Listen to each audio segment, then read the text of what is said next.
Dan ngelihat lehernya, anehnya tuh lehernya gak masuk akal. Lehernya panjang banget, gak seperti orang normal. Dan dia punya dagu yang runcing. Mulutnya tersenyum lebar sampai garis mulutnya tuh ke arah kuping.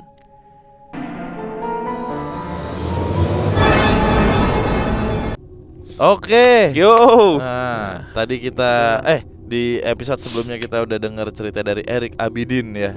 Abidal. Bukan juga, yang cerita Marco. Temennya sama Eli. Dulu. Dulu. Mukanya kayak Semi Bramantio. Mr. Marco. Mr. Marco. Sekarang mainnya sama Karo. Marco dan Karo. Oke, langsung aja ya. Ini ada kiriman cerita dari teman Kliwon, di mana pengalaman dia diganggu oleh makhluk halus saat dia lagi baca surat-surat atau ayat-ayat Al-Quran. Halo teman-teman PMK, Bang Bimo dan Bang Danu. Semoga kalian semua dalam keadaan baik-baik aja ya. Sebelumnya tolong samarin nama gue. Kenalin, nama gue Randy. Gue ngekos dan kerja di salah satu pabrik semen di daerah Bogor. Lebih tepatnya di daerah Citerep. Jadi gini, kejadian ini dialami sekitar tahun 2019 sama teman kerja gue di kosannya. Nah, gue ini udah hampir kerja di sini 2 tahun lebih. Dan karena itu gue udah cukup kenal lah daerah tempat gue tinggal ini. Jadi saat itu temen gue lagi nyari kosan deket tempat kerja. Karena memang rumahnya tuh cukup jauh untuk berangkat ke tempat kerja. Rumahnya di Jakarta Timur dan dia kerja di Citerep. Sebut aja teman gue ini namanya Putri. Karena dia junior gue di tempat kerja dan dia baru kerja 5 bulan, jadi dia minta tolong ke gue buat nyariin kosan. Karena ya itu tadi, gue udah cukup tahu lah daerah sini. Hari itu hari Senin. Selepas pulang kerja, gue sama Putri janjian buat nyari kosan. Gue keliling-keliling ke dalam gang buat nyari kosan sama dia. Setelah ke kosan 1 dan ke kosan 3, akhirnya kita berdua ketemu sama kos-kosan yang cocok dan harganya pas. Gue coba gambarin dulu kos-kosannya. Jadi kosannya itu ada 2 bangunan dan 2 lantai, jadi depan-depanan gitu. Satu bangunannya itu lantai 1-nya 4 kamar, lantai 2-nya 3 kamar. Kebetulan si Putri teman gue ini dapat lantai atas pas kamar pertama yang deket sama aksen tangga. Kenapa alasannya gue dan Putri milih kosan ini? Karena tempatnya tuh rame dan gak sepi. Soalnya si Putri bilang ke gue dia gak mau nyari kosan yang sepi karena dia penakut. Sudah hampir 3 bulan dia ngekos di situ dan gak terjadi apa-apa. Bahkan kini teman kerja gue juga, sebut aja si Vina gitu ya, dia juga ngekos di situ. Kamar dia ada di kamar ketiga jajaran si Putri. Jadi kamar si Putri, kamar tengah diisi sama cowok, dan kamar ketiga nih si Vina. Nah, si Vina ini punya kebiasaan sebelum maghrib dia beli sesuatu di warung. Entah itu jajanan atau obat nyamuk. Dan si Putri, temen gue nih, kalau pulang kerja juga punya kebiasaan buka jendela kosannya. Jadi posisinya itu pintu akses masuk dan di sampingnya itu ada jendela yang bisa langsung ngelihat bangunan kosan lantai 2 di depannya. Dan teras depan kamar kosnya. Saat itu si Putri pulang ke kosan dan seperti biasa dia ngebuka jendela biar udara masuk. Dia siap-siap buat sholat maghrib nih. Azan maghrib berkumandang, tapi si Putri kesel sama tetangga cowok kosan yang masih gitar-gitaran. Kebetulan tetangga cowoknya itu lagi ngajak teman-teman cowoknya main ke kosan dia. Dan kebetulan juga waktu itu lagi malam minggu. Tetangga cowoknya ini emang punya kebiasaan gitaran sampai malam. Dia juga baru ngisi kosan itu beberapa minggu. Oke, lanjut ke si Putri teman gue yang mau sholat maghrib. Si Putri ngegelar sajadah. Kebetulan kiblatnya itu ngarah keluar jendela. Karena si Putri punya kebiasaan buka jendela, jadi Ya udah, jendelanya kebuka, cuma masih ketutup hordeng yang samar-samar. Dan pada akhirnya suara nyanyi-nyanyi tetangganya nih juga udah berhenti. Tibalah si putri sholat. Saat rakaat pertama, tiba-tiba ada bayangan yang lewat depan jendelanya. Ngerti lah ya, kalau kita lagi sholat tuh kan pasti arah mata kita nunduk ke bawah, tapi ekor mata kita tuh masih bisa ngelihat sekeliling lah. Nah, si putri ini masih fokus sholat. Saat baca Al-Fatihah dan surat-surat pendek, lewat lagi tuh bayangan. Sat. Jadi yang pertama ke arah turun tangga, yang kedua ke arah sebaliknya.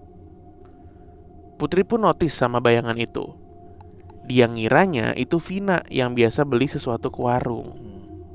Sholat pun berlanjut sampai menuju ke rakaat kedua. Putri lanjut baca surat Al-Fatihah dan bayangan itu lewat lagi. Jadi kini bayangan itu arah balik ke arah tangga. Putri pun mulai terganggu dan dia mikir kalau Vina emang ngejailin dia lagi sholat. Tapi Putri masih tetap kusuk sholatnya. Dan tibalah dia nih baca surat pendek. Lalu tiba-tiba aja angin kencang merembus masuk, yang membuat hordeng di jendelanya tuh ngelambai-lambai. Jadi kini kadang buntut ekor mata Putri tuh bisa jelas ngeliat ke arah teras luar langsung. Putri dalam hati ngebaca surat pendek Al-Ikhlas dalam hati. Pas mau masuk di ayat pertama, tiba-tiba bayangan itu berhenti tepat di depan jendela itu. Ekor mata Putri tuh sangat keganggu sama bayangan itu.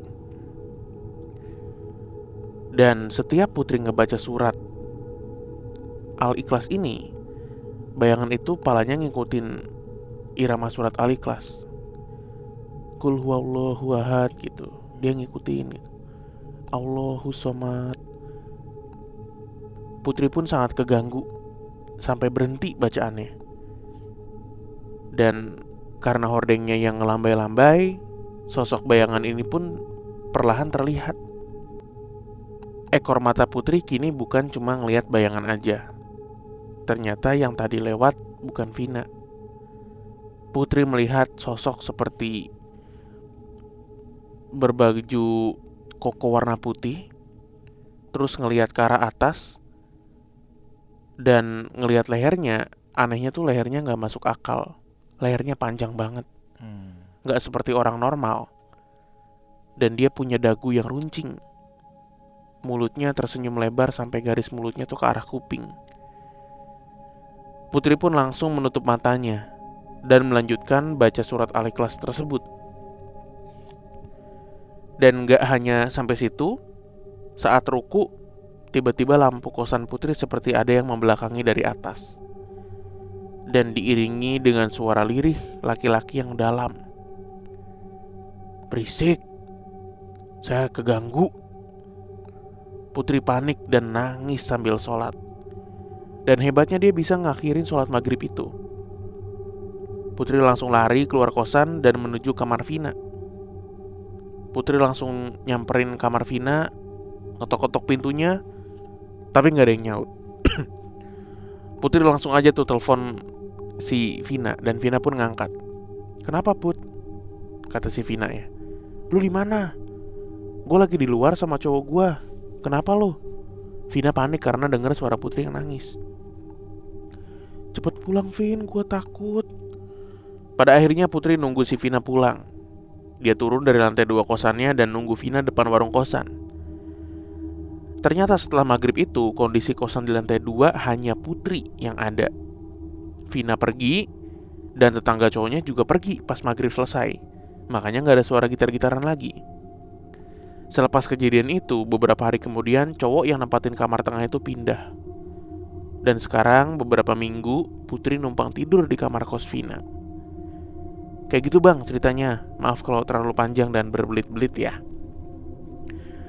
Sukses terus ya PMK. Sehat selalu buat Bang Bimo, Bang Danu dan keluarga. Amin. Anjing serem. Aduh, ini nih yang gue takutkan kalau lagi sholat nih. digangguin gini Le.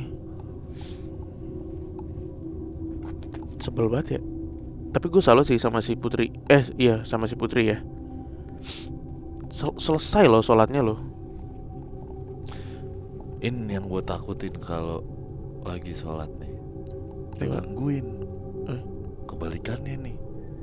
Ini yang gue takutin kalau lagi gangguin nih disolatin. Wah gila, mati dong. Lah kan ini dari perspektif Jin. Iya. Orang lagi anak-anak gangguin sholat. Iya. Apa kek gitu. Ke warung kayak Vina. Citerep. Lu sering main ke daerah Citerep gak sih? Gue tuh hampir nggak pernah. Hampir nggak pernah deh. Main apa? Citerep. Ya ngelewatin.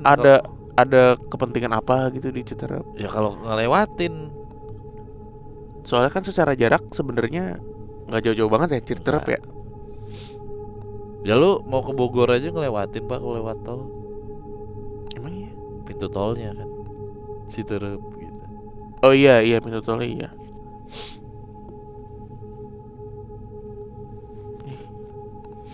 Serem anjir, tadi gue merinding pas ngebacain bentuk sosoknya. Lehernya panjang, dagunya lancip,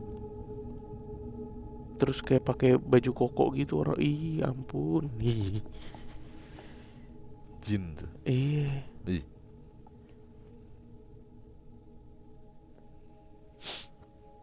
Gue pikir bakal kayak cerita-cerita horor template gitu Le, yang ngagetin terus palanya goyang-goyang gitu. Ternyata lu enggak. mah ke distrik itu mulu.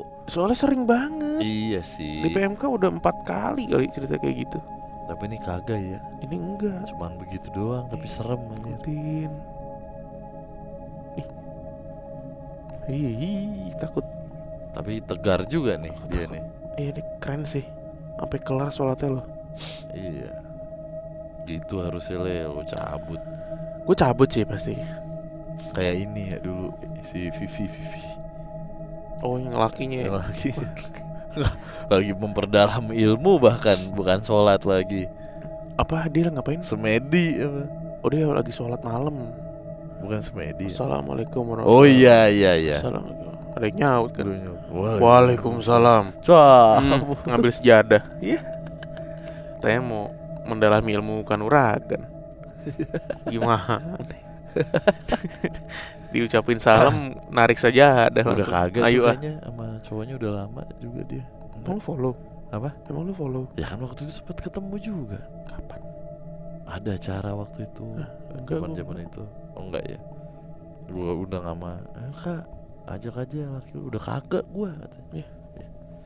Wong Ya kok ngene kok dibanding mukanya bener. Gue gini nih. Ya udah. Oke. Makasih ya teman Kliwon yang sudah setia menantikan video-video terbaru dari YouTube PMK. Sampai jumpa di video berikutnya minggu depan. Dah. Bye.